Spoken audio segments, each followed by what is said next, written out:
Hello there, people, and welcome to another episode of Flight Box. My name is Ray. Thank you so much for joining me. All right, break out the popcorn, buckle up. We are talking about Peacemaker Season 2, Episode 6, aka the best episode of the season so far, and there is a lot to unpack because a lot happened in the 37 minutes and some change this episode was. And you know what? That's a great testament to a show, right? It doesn't have to be as densely packed or as long as a Game of Thrones episode or even a Daredevil Born Again episode, because I think those shows, they encroach into 50 minutes plus in that regard, right?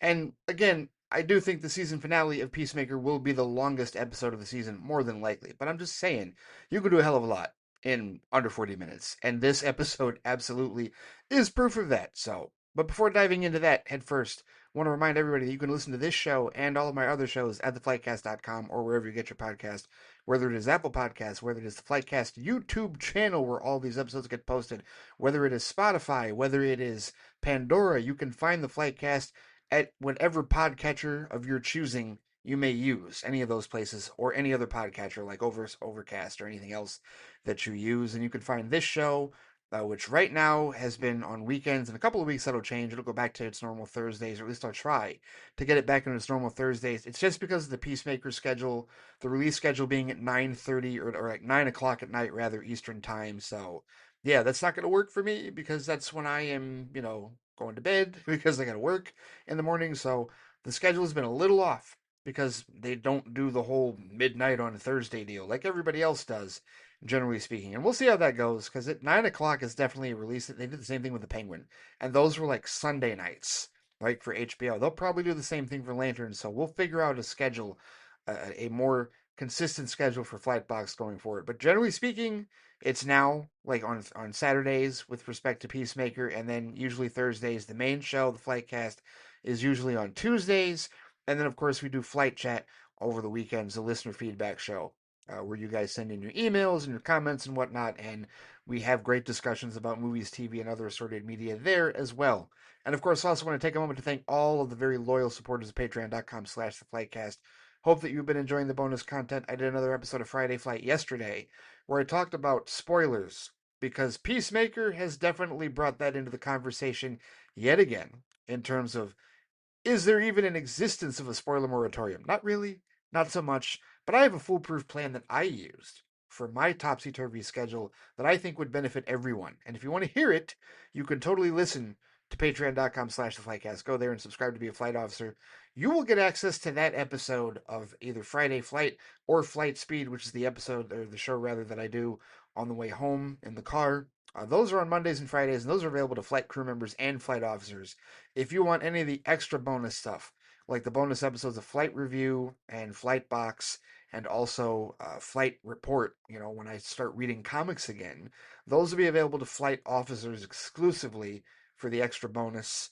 And there's a couple of more episodes of Flight Review that I definitely need to do and post because of the movies that I watched on our trip to and from San Francisco that I totally want to review because there were new movies that I'd never seen before that you all probably have seen. And so I will share my thoughts on those as well. But yes, thank you so much to those of you loyal patrons who have been enjoying my dulcet tones on the patreon.com/theflightcast website. Thank you so much, and I hope that all of you are enjoying all of the bonus content that is there and will be posted there in the not too distant future.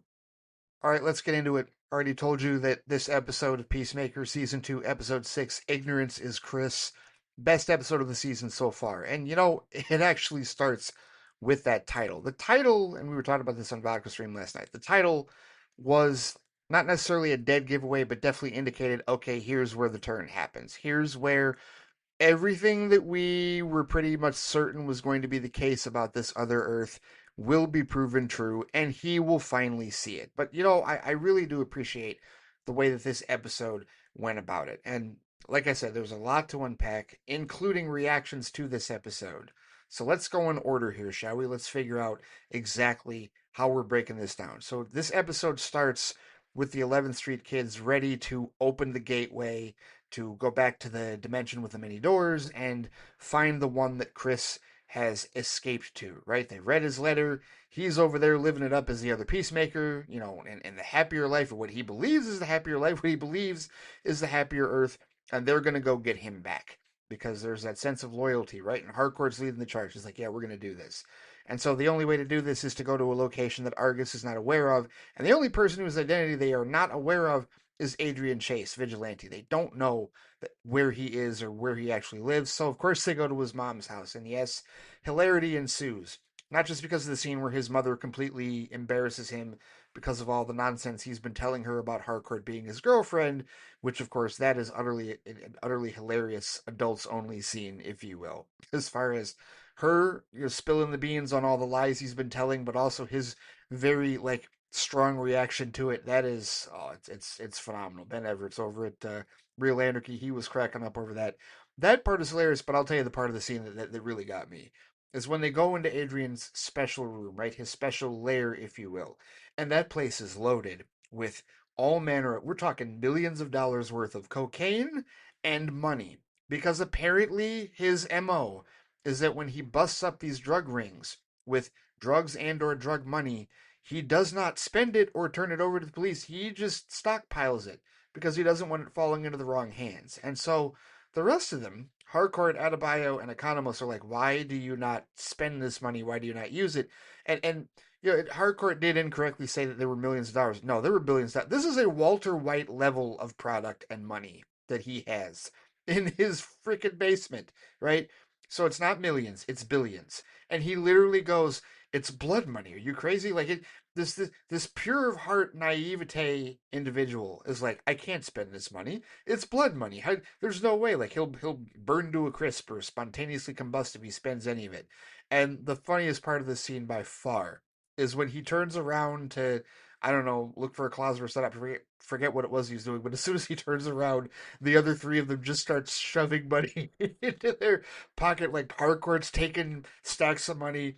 Adebayo's stuffing stacks of money down her pants. It was great. That was utterly hilarious. I rewound that scene like twice because I would be doing the same damn thing. You got billions of dollars that you won't spend because, oh my goodness, it's blood money. I can't spend it. Yeah, okay, fine. I'll take it. And that's exactly what all three of them are thinking. Oh, really? You're not going to spend any of this money? We'll take it. And we're certain that it will spend properly when we go use it. Oh, that was great. That was fantastic. And then maybe the next most hilarious part is when they get the portal open. And of course, we've already seen in practice what happens. There's like this shockwave burst of energy that comes from the entry point, if you will, right? And they're using this closet that's inside Vigilante's lair, his basement. And of course, what does the shockwave do?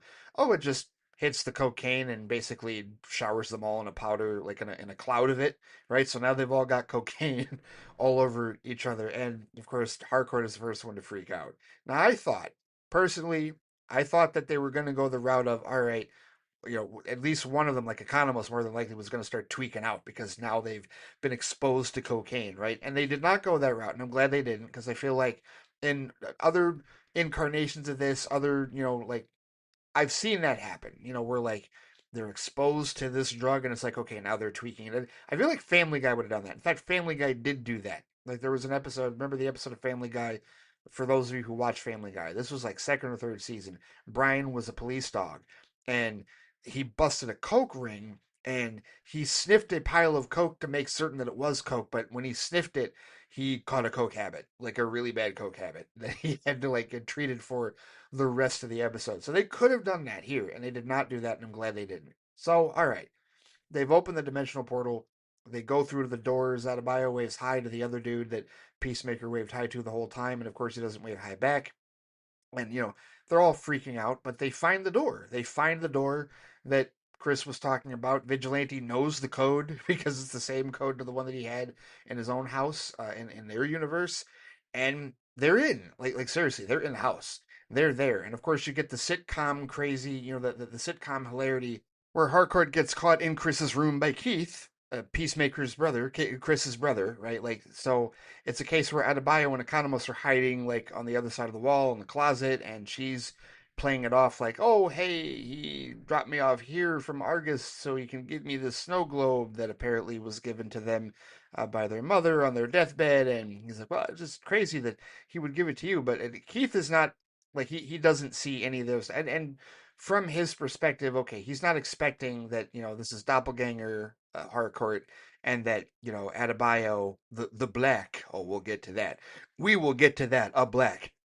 Imagine if Keith had known that a black was standing on the other side of the wall with Economos in that regard. Oh, we will get to that. We will absolutely get to that. But no, it's a case where she's like, I'm going to go see him at Argus. And he's like, oh, I can give you a ride. And okay, fine. They give him a ride. Basically leaving Adebayo and Economos in the house, to defend for themselves. And so this is where it gets, like real kind of scary and intriguing because this whole time Adrian is like, hey, we should split up. Because all he wants to do is find his doppelganger. He wants to find the version of himself in this earth. And the others are like, no, splitting up is a terrible idea. Well, he leaves, right, to go find the other vigilante.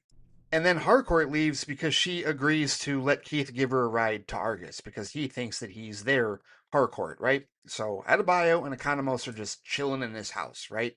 Augie's not there, but he could come back at any moment. Anybody else could come back at any moment, but they're just there in the kitchen chilling essentially, right?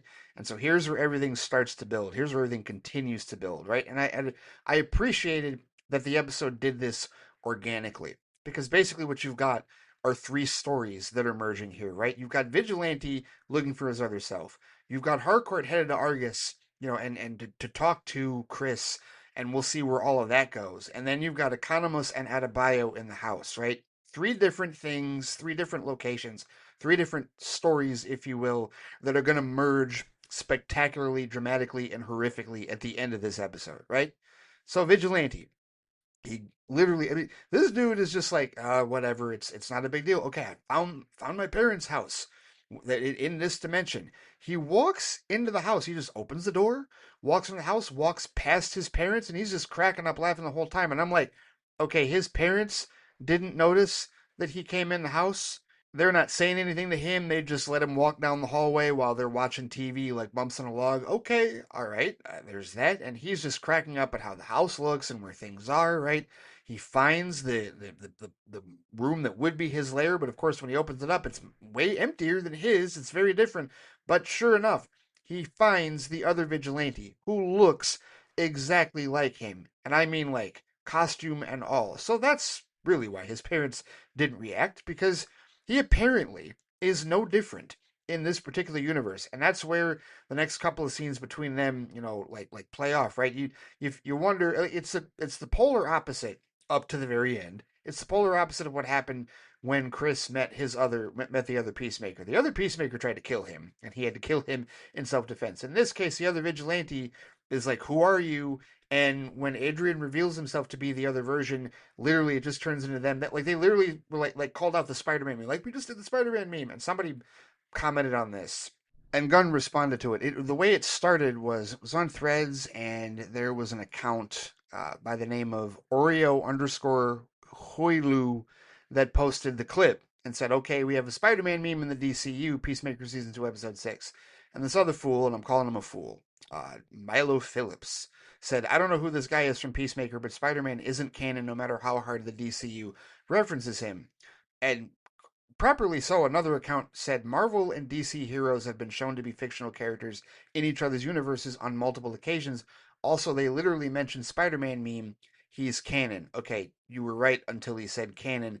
And then the next guy, Milo Phillips, is like, "Spider-Man not canon." And Gunn responds by saying, full context, "I did the same thing in the MCU with Batman." Now, this is a thing. This is absolutely a thing. If you go back to the DCCW, the Arrowverse, they made references to Marvel Comics all the time. At one point, I forget what the context of it was. Was it that fourth season episode where of the Flash where they were giving the bachelorette party for Iris and something, I forget who she was referring to, but Felicity said, "Oh my God, you're like the Incredible Hulk," right? Referencing that Marvel comics exist in the DC comics, in the DCCW, in the Arrowverse in that regard. That's all it is, right? It doesn't mean that Spider-Man himself is canon. It means that Marvel comics exist in DC universes. That's happened multiple times. There have been other times that they've referenced that as well. And that's all this is. So the person that was saying, also they literally mentioned Spider-Man meme, he's canon, not canon in the sense of Spider-Man being in the DCU, but in terms of Spider-Man comics being in the DCU, it's such a it's a silly fan nonsensical social media argument. But Gunn said, full context, he did the same thing in the MCU with Batman, which I haven't seen because apparently it happened in the Guardians of the Galaxy holiday special, which I have not seen. It's the only piece of Guardians of the Galaxy in the MCU that I haven't watched yet. But then somebody else also posted that Zack Snyder did it as well, making Uncle Ben canonical in the Snyderverse, the character essentially, because Ben Parker is listed on the wall of heroes at the memorial for the Black Zero event that you see in Zack Snyder's Justice League, right next to the Flash. So yeah, this is a thing. Whatever. It's not that big of a deal. It was funny, and it's played for humor. The idea that Marvel comics exist in the DC universe, the idea that DC comics exist in the Marvel universe, not the characters themselves, but the comics. For crying out loud, whatever. It was funny. Everybody understood what it was. So while the two vigilantes are like connecting with each other and, finishing each other's sentences and having a great bro moment, we see the real emotional work of this episode happen in the Harcourt sequence with Chris at Argus, right? Because she gets there and everybody there is under the impression that she is their Harcourt, but she still got traces of cocaine on her jacket from the explosion earlier. So they take her into custody and, check her out or whatnot. But Chris sees her there, and while she's waiting and holding, like he goes and basically confronts her. Is like, "What are you doing here?" And this is where the emotional arc and the emotional acting.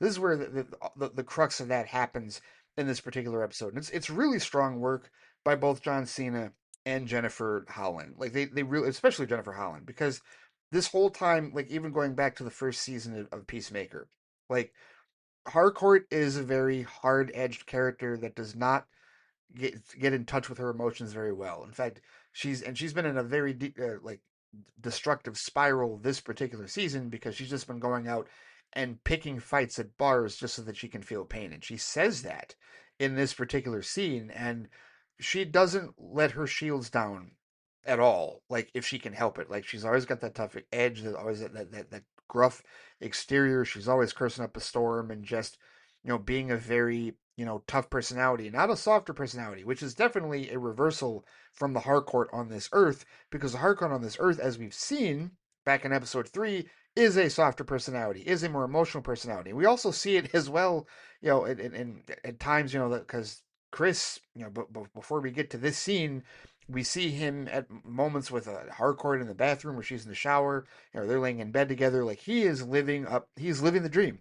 He's absolutely living the dream because he is in love with her, and this is like the perfection for him. This is precisely what he's always wanted and has hoped to achieve. And of course, Prime Harcourt, finds that very creepy.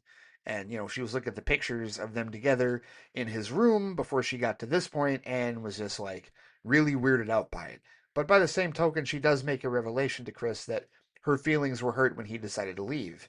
And this is after he says, "Well, my feelings were hurt when you rejected me." And then double crossed me. And of course, she had to, basically knock some sense into it, like, "I didn't double cross you. She was about to shoot you in the head, and that was the only way that I could make certain that you would be alive. You, of all people, should know that I wouldn't double cross you like that." And so that's how her feelings were hurt. And there's a lot of raw emotion that comes out between the both of them. And, it's her making this impassioned plea for Chris to come back to the Earth, to their Earth, because she does wholeheartedly believe that he doesn't belong on this other Earth. And the thing is, on her way to Argus, right?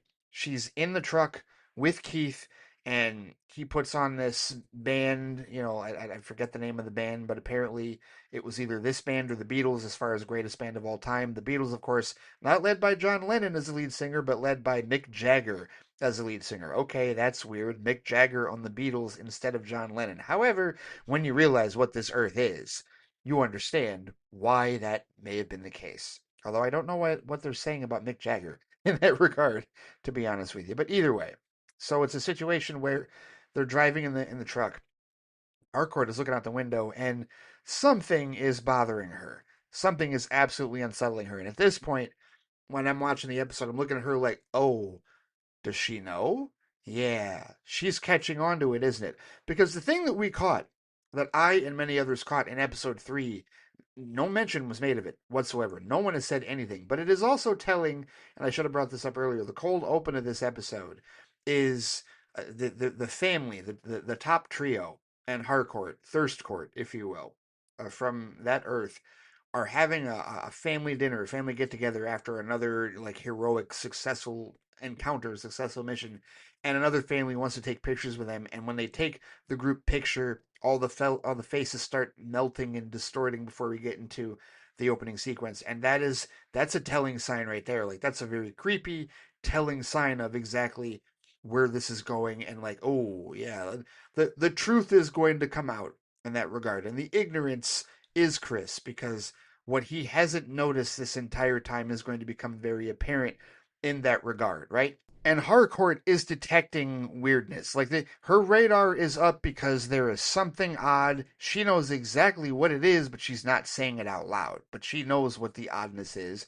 and she was smart enough not to ask Keith about it. She could have. She could have asked Keith about it. But the same thing that we all saw, she saw, and that's very telling. And of course, it gets revealed later. But at this point in time, she's trying to tell Chris, "Hey, we're bringing you back. We want you to come back." And of course, Chris is resisting. He's like, no, on the other Earth, I've got my dad here. I've got my brother here. I'm a celebrated hero. This is the perfect world for me. I'm going to stay here, right there. You need to go back. And so, they come in and tell her that she's free to go because she didn't have any drugs in her system. And she's essentially like, this is bullshit, whatever. And she just leaves out, and they both leave the holding cell. And this is where everything starts to turn. Because when we get back to Adebayo and Economos in the house, this is when Adebayo was like, oh, and by the way, they found Eagly rummaging through the refrigerator and like tearing everything up, and of course they decide to clean it up. No one has come home yet. Oh, not Augie, not Keith, nobody else, right? And so this is when Adebayo, after they've cleaned up the kitchen, goes, "Do you want to go for a walk?" And I'm sitting there like, this is a terrible idea. This is a terrible idea. And somebody brought up on threads, and I agree with this. Somebody said whether our theory whether how we felt was confirmed or not, just the fact that you're on another Earth, the fact that you're in another dimension, and you just in a house that is not yours, to people that you don't know, you're already chilling in that house. The fact that you decide to just go out for a walk in the middle of that universe, unprepared, not knowing what the environment is like, that's already a bold decision. But even bolder considering what it potentially means. And this is something that we were thinking about, right? Other people, we've been thinking about this for the last couple of weeks, and this is where the suspense builds up. And this is where I want to address something, a complaint that people have had about the ending of this particular episode. Because people were saying that it took them too long to get to the realization of what this was because we all knew what it was. Well, first of all, we did not all know.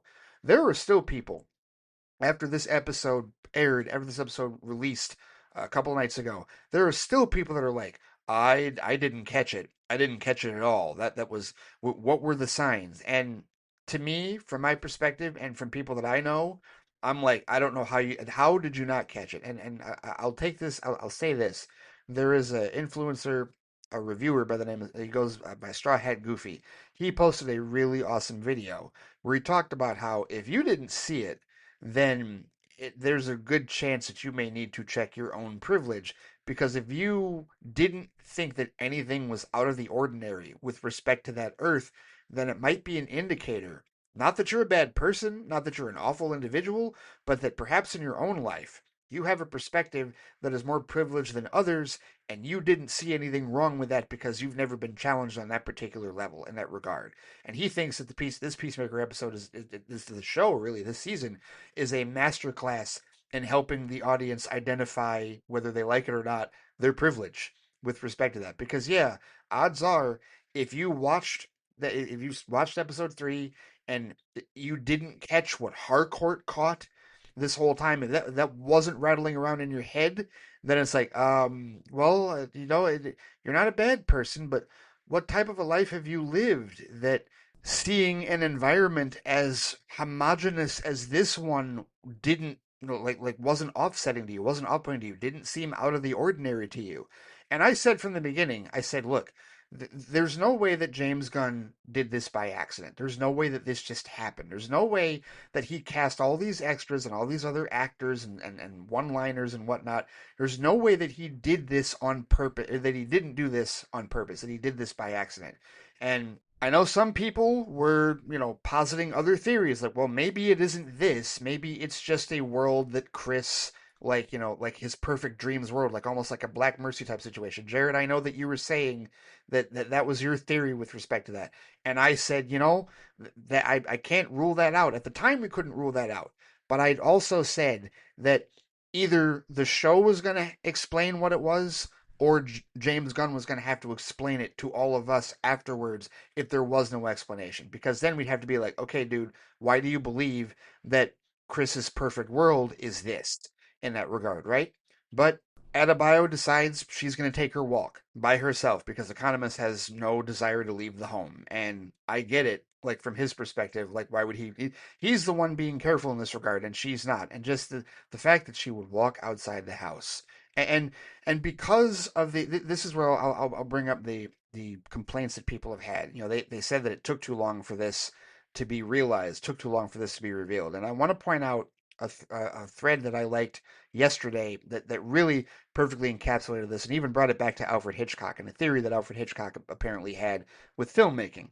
So this account, Adam Silvera, who apparently he's got over 45,000 followers, tall for no reason, and number one New York Times bestselling author of They Both Die at the End series, Netflix show in the works. Okay, so he posted this thread yesterday, and he posted a good part of it in spoilers.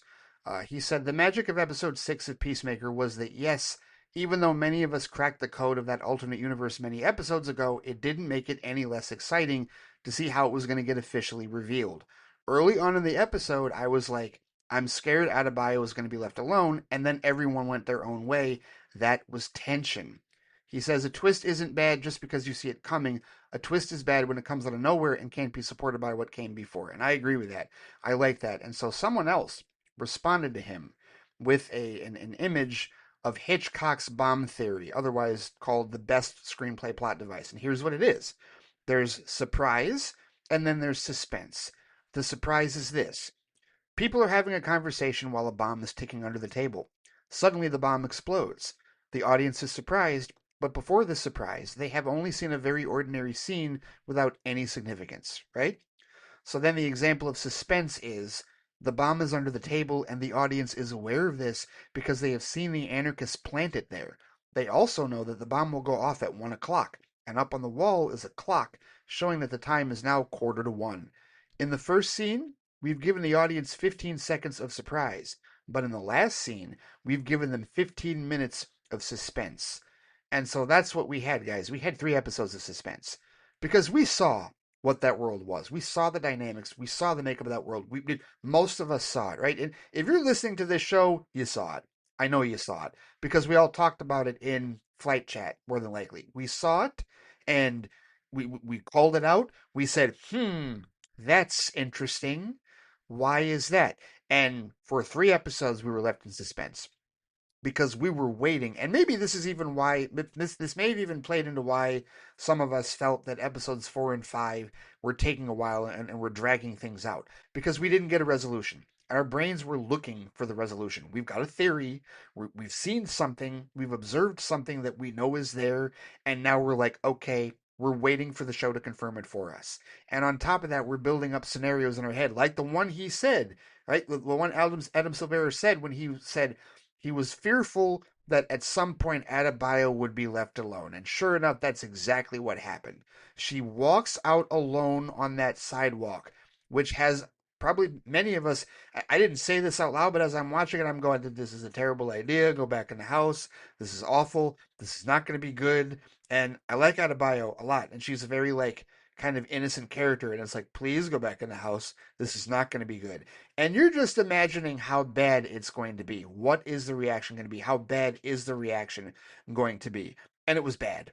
It was quite bad. But the buildup, right? The suspense, we're leading up to it. And they prolong the suspense. James Gunn prolongs the suspense even further because then he starts doing the intercut between 3 scenes. We go back to Vigilante, right? After Adebayo has started her walk, we go back to Vigilante. And on top of this, after Adebayo has left the house, Augie comes home. So now Augie's in the home in the kitchen and Economos is hiding from him, right?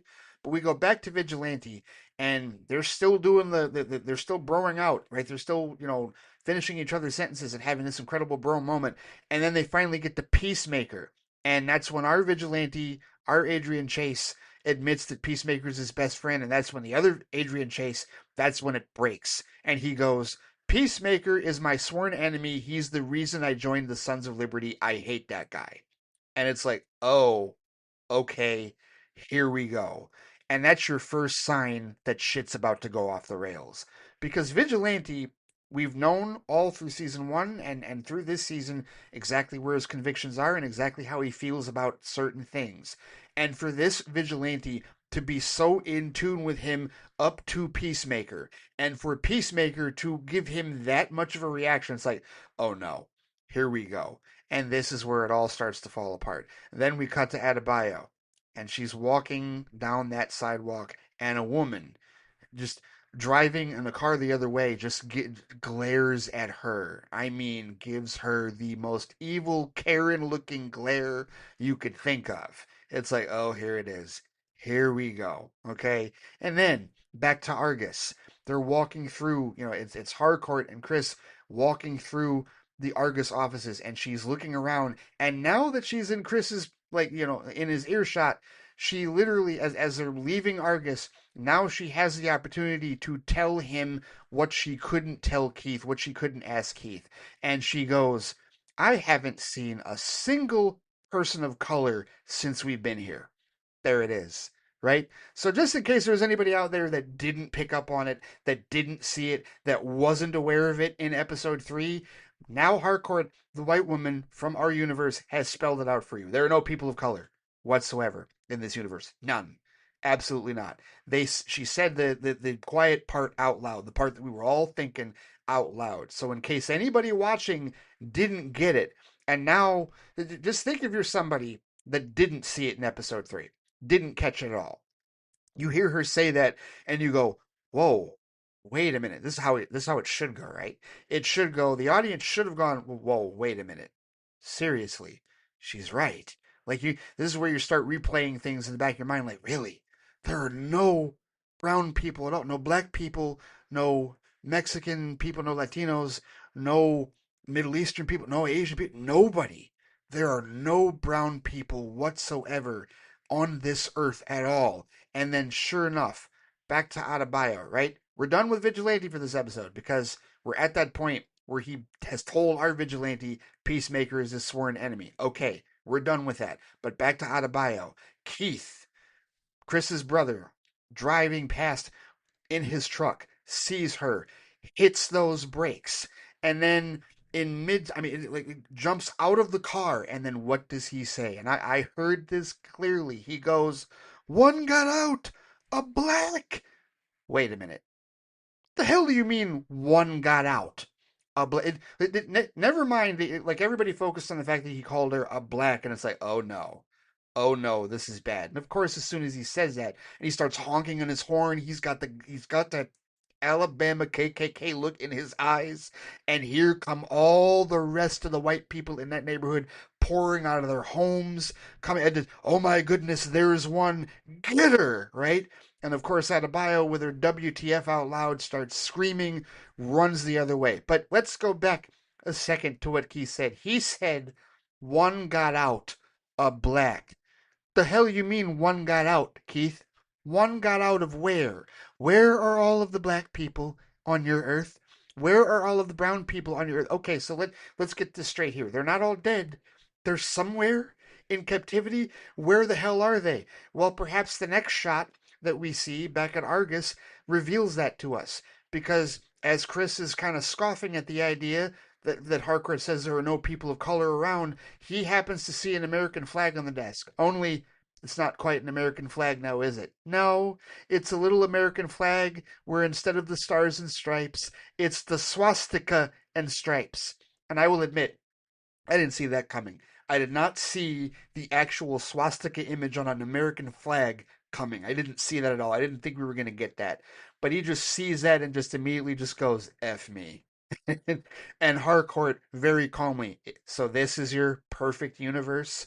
Oh, you've just found your way into Earth X, MF.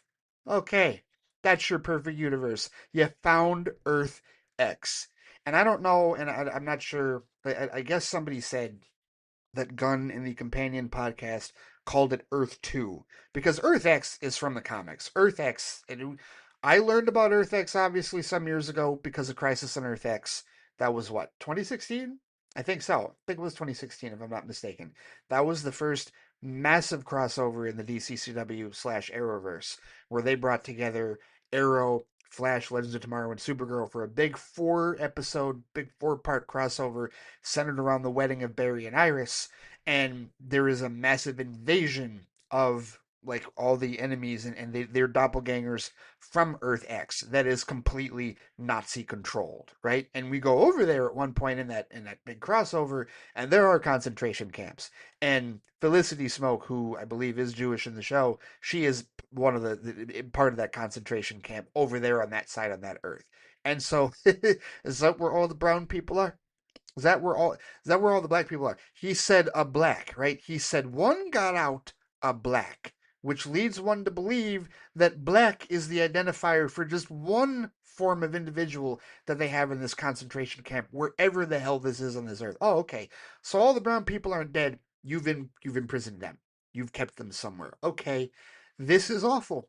This is awful. And this is we're at the end of the episode. A mob of angry, racist, Nazi led white people chasing Adebayo's black ass down the street. Okay, so we got that. She's running in terror. That's the end of it for her in this episode. The end of it for Chris and Harcourt and at Argus is Thirst Court showing up, calling Harcourt out as a doppelganger, as an imposter, and ordering her arrest just before they get out of the building. So that's the end of that. And then, of course, we got to go back to Economos because as he's trying to sneak away from Augie, Augie detects him, throws a knife at him, like stabs his like a knife, a butter knife, into his hand, and Economos immediately just gives up the ghost, spills all the goods. We're from another dimension. Chris isn't actually your Chris.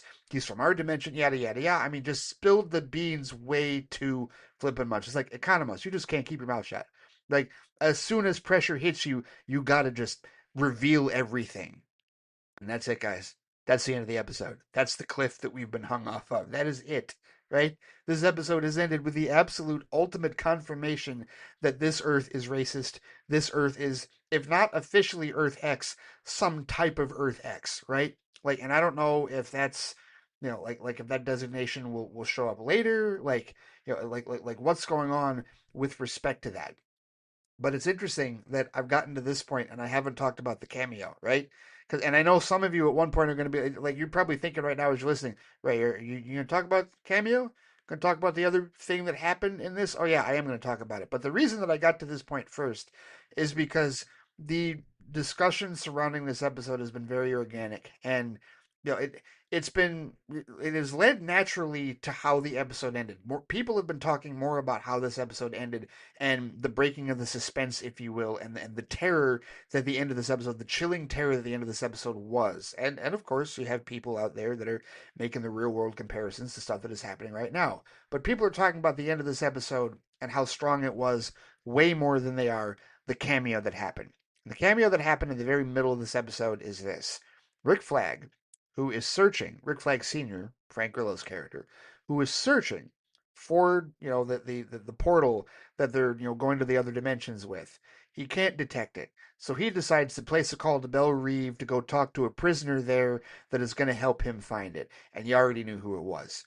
This was telegraphed. We were told by James Gunn that we would see more cameos in the last 3 episodes, and sure enough, it starts with a bang in this episode. We know why he's going to Belle Reeve. We know exactly who he's going to see at Belle Reeve. And I love the way that this was shot. Because the thing that 100% confirms to you who it is before you even see his face is the fact that his theme from Superman pops up. Because John Murphy and David Fleming, the composers for Superman, aside from really doing a masterful job of incorporating the Williams theme and reworking it into an imaginative new piece, new set of orchestrations that weren't just ripping off Williams' original work for the movie. They also created a brand new techno bro theme for Lex Luthor. And sure enough, we hear a slower, darker, more sinister, grinding version orchestrally of this theme as Nicholas Holt's Lex Luthor sits down across from Frank Grillo's Rick Flag Sr. Fan flippin' tastic. And according to James Gunn, this is one of the first things that they shot, because we know that Superman and Peacemaker season 2 were filming concurrently, like at the same time, same location down in Atlanta. And this was one of the first things he said when they were shooting the stuff with the FBI, the piece the Planet Watch scenes at the beginning of Superman with Lex Luthor. He said at the same time they were also filming this with Nicholas Holt's Lex Luthor, and this version of Lex, where we're at, the way that Nicholas Holt plays him in this particular character is a very more subdued, very more cold, calculating, controlled Lex Luthor, right? He was an absolute unhinged, pile of rage and envy in Superman, and it worked perfectly for the specter of that film. But now, in this particular, like in prison at Belle Reve, sentenced to 265 years, he is the cold, calculating, I am smarter than you. You will not be able to outwit me. You will not be able to outmaneuver me in negotiations, General. He says that, and the way that Nick Holt plays it is just, it's fantastic. It's awesome. And we were talking about how, I think a number of people are hoping that this is the version of Lex that we get from Nicholas Holt in Man of Tomorrow, and I think it will be. I do think it will be because they talked about it. I saw again the clip from the podcast show. James Gunn and Jennifer Holland and others were talking about how different of a portrayal it was. And I think this is the evolution of Lex Luthor's character in the DCU. I think he is going to be much closer to this in Man of Tomorrow than, what he was in Superman. And basically, this is Rick Flag Sr. making a deal with the devil, right? You just got this guy incarcerated because he almost destroyed all of Metropolis and would have destroyed the planet just to take out Superman, right? And all the stuff, the plot of him being involved with, Jarhanpur taking over Baravia, and everything that they promised him, and him literally being a traitor to the United States, which is a big part of what earned him 265 years of incarceration at Belle Reve, right? But it's a it's a raw grinding scene. It's a lot grittier. Lex curses, drops an F bomb. When Flag Senior asks him about Peacemaker, and he discovers that he's not a meta, he says, "Who gives a shit? Being goofy is no threat," right? Which I thought, when he says that, because Flag Senior calls Peacemaker a vigilante wearing a helmet, and that's Lex's response. Who gives a shit? Being goofy is no threat. And I'm sitting there thinking, is that how you feel about Batman? Is that really how you feel about Batman? Do you underestimate Batman the same way? Because if so, I can't wait to see that underestimation bite you in the ass. Because you are not describing Batman by saying being goofy is no threat. And I think you and the guys on Vodka Stream, Dave and the others, were suspecting that perhaps he thinks that Batman is a meta and doesn't know that he's not. Very possible, right? I mean, he's supposed to be, the most intelligent man on the planet, right? Brains beats brawn. That's the whole thing he said in the movie. But either way, I just thought that was very telling that he would say that, and that he's so laser focused on taking out metas because he thinks they're the ultimate threat, then finds vigilantes not to be a threat. So there it is. The next cameo, the biggest cameo, right? Like, this is even bigger than seeing the Justice Gang in episode 1 with Maxwell Lord, right? The fact that we got Lex Luthor here, and Rick Flag is making a deal with the devil because he wants the ability to track where this portal is. And all we know based on the teaser for next week's episode is that he sent him to somebody else in prison who's going to help him track it. Now, Ben Everett at Real Anarchy says that the person that it is the dude with the big glasses that was helping him open the portal in the first place in Superman. And that guy, whose name I could not remember last night on Vodka Stream, is Sidney Happerson, played by Stephen Blackheart. And that I remember reading about that character like during the Superman release. How that is a deep pull from the comics as far as associates that work with Lex Luthor. A top scientist who made his first appearance in Superman Volume 2, Number 2, February 1987, and absolutely made his presence known as the top scientist in Lex Luthor's entourage in Superman. And so that's the thought, is that he is the one that Lex allegedly is sending Flag Senior to go see in order to help him track down the dimensional portal device that the 11th Street kids are using to go to the other Earth in that regard. And that's just speculation. Like, there's nothing. I don't think Gunn or anybody has said anything official because they didn't show the guy's face. Obviously, just had a voice, and it could be him.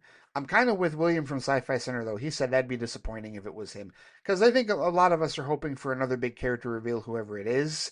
And if it's Happerson, okay, fine. That's what Gunn wrote. That was part of his plan. Okay, it's not going to be a deal breaker for me, but I think a bunch of us are hoping that it's a bigger reveal than just that particular character. But either way, it's going to be someone. And here's the deal with the devil, right? And so I did see some people on threads that were saying that they felt that the cameo of Lex Luthor, Nicholas Holt's Lex Luthor, was a bigger deal than the ending of the episode because the ending of the episode really just pertains to the plot line of this season, whereas Lex Luthor, his involvement with Flag Senior going forward could spell deeper like ramifications for the DCU going forward. And I agree with that. Of course I do. Most certainly I agree with that. I absolutely understand that.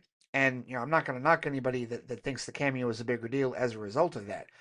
I will just say that, I obviously got caught up in like the story itself for this season. And yeah, the way that episode ended was absolutely the most emotionally jarring point of the episode in that regard. But the other thing that I pointed this out on threads and I will point it out here is I was looking at the room where they're speaking, where Flag Senior and Lex are speaking over phones, right? It's the same set from the Suicide Squad. Because if you go back to the beginning of the Suicide Squad, go back to the shouting match that Bloodsport had with his daughter, Idris Elba and Storm Reed. It's the same room, right? The lighting is a little darker here, and but the writing on the wall and the painting and all that's the same. The windows are the same. The only big difference is that they added numbers to each of the phones, right? 1, 2, 3, 4, 5, or each of the window panes. It's the same damn set. And this to me just further cements my like what I've postulated. I talked about this on an episode of a new show that I'm doing on Patreon called Saturday Soliloquy. I did a whole episode where I revisited the Suicide Squad because Shauna and I recently rewatched it a couple of weeks ago. And it was the first time that I really rewatched it all the way through since seeing it the very first time some years ago when it released in 2021. And I think that movie is all but a DCU movie. Seriously, I really believe. I mean, that movie fits the DCU far more than it fits the DCEU. And I realize when it was put together, but you also got to remember who wrote it, who shot it, who filmed it, and like how many threads. Like so far, Peacemaker and the death of Rick Flag Jr. have been brought over into the DCU. Those exist, and we have now seen Joel Kinnaman play Rick Flag Jr., right, of the other Earth on this show. And a lot of people are hoping, based on this new revelation, see a lot of fans hoping that Rick Flag Jr. is in fact a plant for the Sons of Liberty, right? And the Sons of Liberty, now that's an organization that historically in DC Comics has been on the other side of it and has been militant and more of an alt right wing level in that regard, that type of deal, like as far as and they're they want to overthrow the American government because they don't think that it's that strong enough and is not respecting the Constitution enough. I'm paraphrasing what I've read before about the Sons of Liberty because it's a Dan Jurgens creation, which he's my favorite Superman writer, but I've never like actually read it.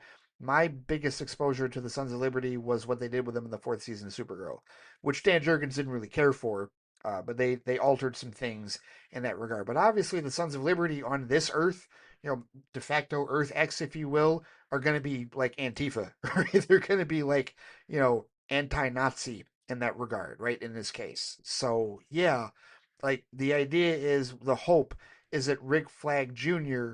of that Earth reason he was so nervous around Peacemaker is because he is a plant, that wants to take Peacemaker and the regime out on this Earth. And whether or not that happens, we will find out in these next two episodes in terms of like the ultimate, resolution of what happens on this Earth and certainly what happens with Chris and the 11th Street kids as they try to escape this Earth. And one of the things that we do see is we do see them all in the portal room again. So obviously they leave at some point, but whether or not this leads to them trying to invade the present Earth, which that I feel like part of me feels like that could happen, where it could literally be like Crisis on Earth X from the Arrowverse, where the idea is okay, now they want to invade because they know that an Earth exists where brown people are free, right? quote unquote free, at least not in the concentration camp sense, if you will?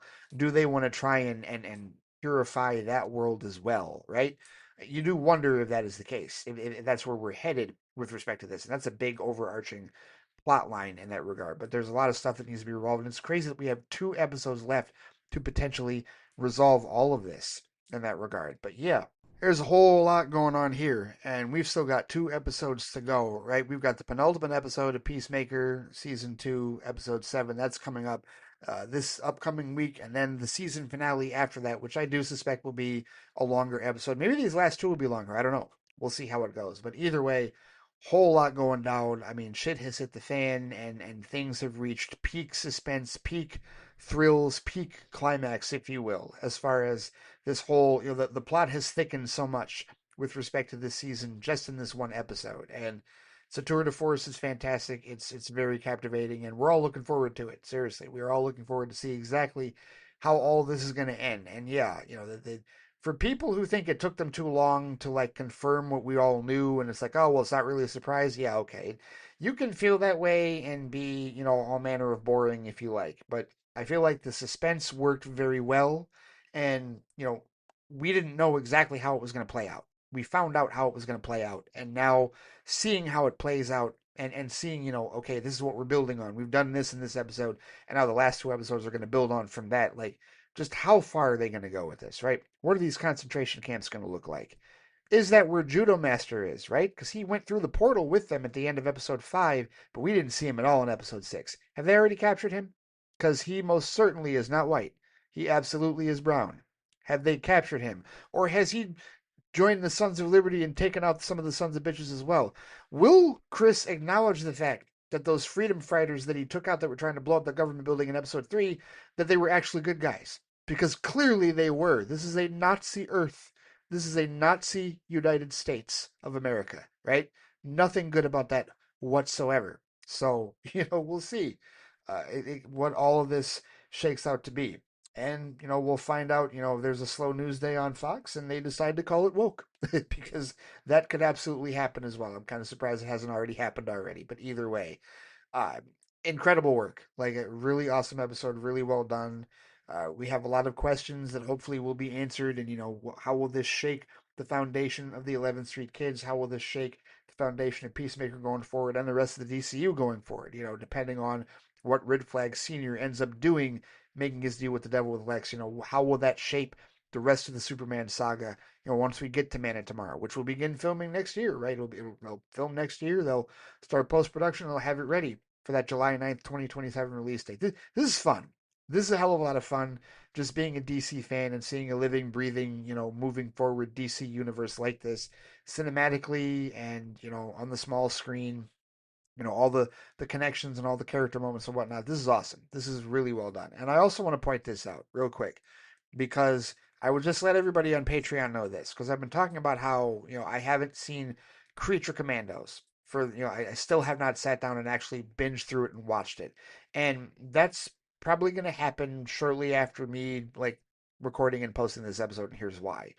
Because with this revelation that this is a Nazi Earth that they're all on, there's also been many people that have said they want G.I. Robot to show up in live action. And Gunn has apparently claimed that that's not going to happen in Peacemaker, but I guess he did say that G.I. Robot was going to pop up in live action. And G.I. Robot is a character that I only know was in Creature Commandos. And apparently he hates Nazis.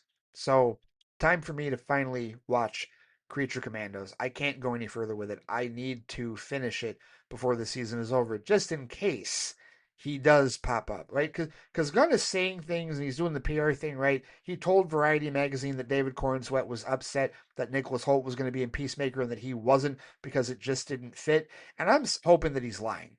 I hope that that's a lie because I still believe that Cornsweet, there's a good chance that we're going to see Superman in at least last 2 episodes. And I'm really hoping that that's the case and that James Gunn just lied to Variety as a result of that. I hope that is the case. Or that he can say, oh, just kidding, whatever, da da da da. I really hope that that's what happens, but we'll see. Either way, Creature Commando so far is the only active DCU project that has been released that I have not watched yet, and it's time for me to get caught up. It's time for me to be 100%. By the time Peacemaker Season 2 ends, I got to be 100% caught up on the DCU, and I will be. because I'm gonna watch that here, here, and then it's only gonna take. It's like all 7 episodes of that show comprise maybe a little under 3 hours. I timed it out, like I added it up and whatnot. So I will watch that. And for those of you patrons, prepare for a Patreon exclusive episode of Flightbox for me talking about that, and I will post that before the next episode of Peacemaker. So to get that through, so that I can get my thoughts on that, just in case GI Robot does happen to show up before this season ends, which I think would be cool. Or maybe I wouldn't think that. I don't know. We'll see. I will probably agree with everybody else after I see Creature Commandos, but just wanted to throw that out there as well. But this is fun. This is a hell of a lot of fun to be talking about a living, breathing, active DC universe across animation, live action television, and movies the way that it is, and just the way that they're connecting things. And so far, the connective tissue that does exist in terms of we see characters, but we're not beholden to events. So right now, you're not in a position where, like, if you didn't see Superman, but you're watching Peacemaker season 2, you still don't have to have seen Superman. Like, they reference an incident, but there's nothing that happens in that movie that you needed required knowledge to see this season of Peacemaker. But it does make you curious, right? And that's what Gunn is hoping, that it makes you curious that if you didn't see Superman, you want to go back and watch Superman to see what happened in that regard, right? But either way, this is awesome. Can't wait for the last 2 episodes. Really, really well done. Really, really, really well done show so far. And that will do it for this particular episode of Flightbox. Thank you so much for listening. Thank you so much for supporting the Flightcast and listening to my thoughts and my ramblings with respect to movies, TV, and other assorted media. If you have any thoughts on Peacemaker Season 2, Episode 6 that you want to join in on the Flight Chat goodness, I know a number of you have already emailed, but if any of you have not emailed yet and you want to talk about this on Flight Chat, you know where to find me on Threads and Instagram at the Flightcast, on Blue Sky at Flightcast. There's the Flightcast Facebook page. You can also comment on the posting for this episode on the Flightcast YouTube channel, and of course, you can always reach me by email at ray@theflightcast.com. All right, take care, stay safe out there, have a great rest of your weekend, and I will see you all next time. Take it easy.